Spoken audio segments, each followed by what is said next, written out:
ایک رات میں اسٹڈی میں بیٹھا کام کر رہا تھا جب وہ میرے پاس آئی۔ مجھے آپ سے ایک بات کرنی ہے، اس نے اسٹڈی ٹیبل کے پاس کھڑے ہو کے کہا تھا۔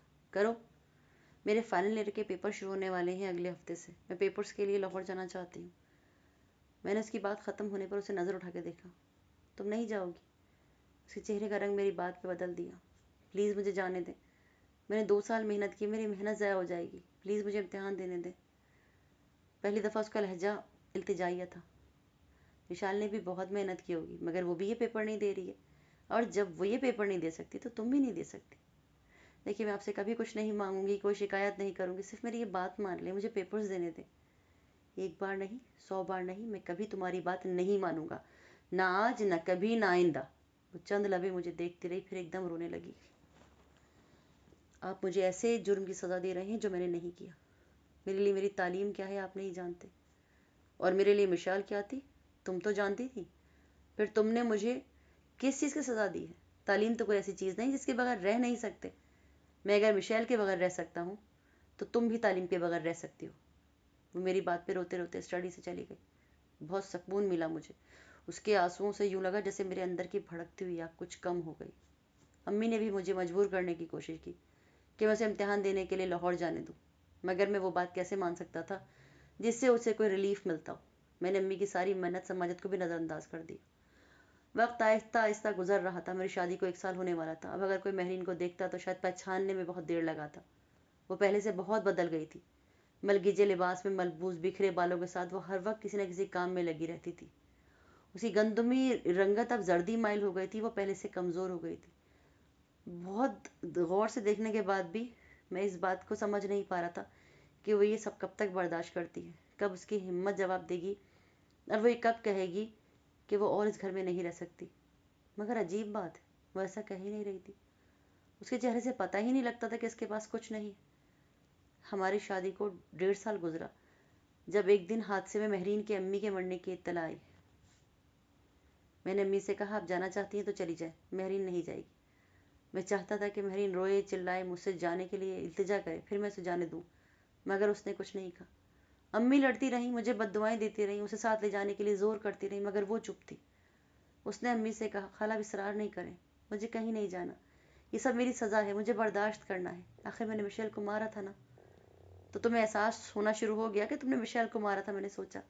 امی اکیلی لاہور چلی گئی، وہاں سے نانی امی نے فون کر کے مجھے کہا کہ میں اسے بھیج دوں۔ سب چاہتے تھے وہ ایک بار اپنی ماں کا چہرہ دیکھ لے، پھر انہیں دفن کیا جائے، مگر میں نے اسے نہیں جانے دیا۔ اس نے مجھے کہا بھی نہیں تو میں ایسی سخاوت کیوں دکھاتا۔ امی خالہ کے مرنے کے 10ویں دن کراچی میں واپس آئیں اور کتنی دیر اسے لپٹ کے روتی رہی، مگر اس کی آنکھ میں آنسو نہیں آئے۔ وہ انہیں چپ کرواتی جیسے مرنے والے سے صرف امی کا تعلق تھا، اس کا نہیں۔ خالہ کے مرنے کے بعد امی نے مجھ سے بات کرنا چھوڑ دیا۔ انہیں مجھ سے کوئی کام ہوتا تب بھی وہ میرے بجائے ملازم کو کہتی۔ میری کسی بات کا جواب نہیں دیتی، اب وہ مجھے ان کی پرواہ بھی نہیں تھی۔ ایک بار میں نے ان کی پرواہ کی تب مشال زندگی سے ہار گئی۔ اب کس چیز سے محروم ہونا تھا میں نے؟ مجھے یاد آیا، اس ماہ جب میں مہینے کے آغاز میں کچھ روپے دینے گیا تو انہوں نے ہاتھ کے اشارے سے منع کیا۔ نہیں اسود، مجھے اب تمہاری کسی چیز کی ضرورت نہیں، اس روپے کا میں نے کیا کرنا ہے؟ وہی جو پہلے کرتی تھی۔ وہ کچھ دیر دیکھتی رہی عجیب نظروں سے۔ مجھے پہلی بار ان کی آنکھوں سے خوف آیا۔ انہوں نے تکیے کے نیچے سے چابی نکال کے میری طرف اچھال دی۔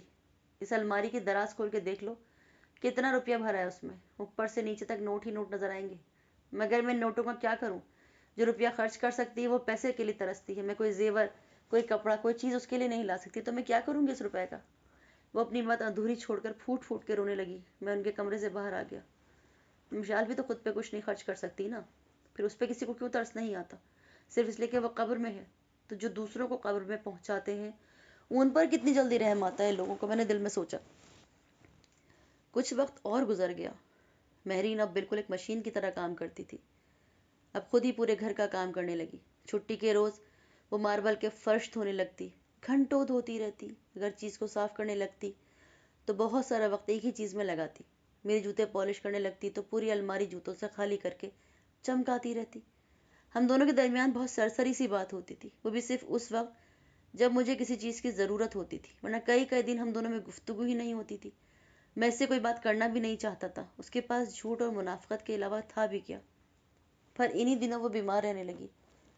شروع میں نے اس بات کی پرواہ بھی نہیں کی، مگر ایک دن وہ صبح اٹھی ہی نہیں۔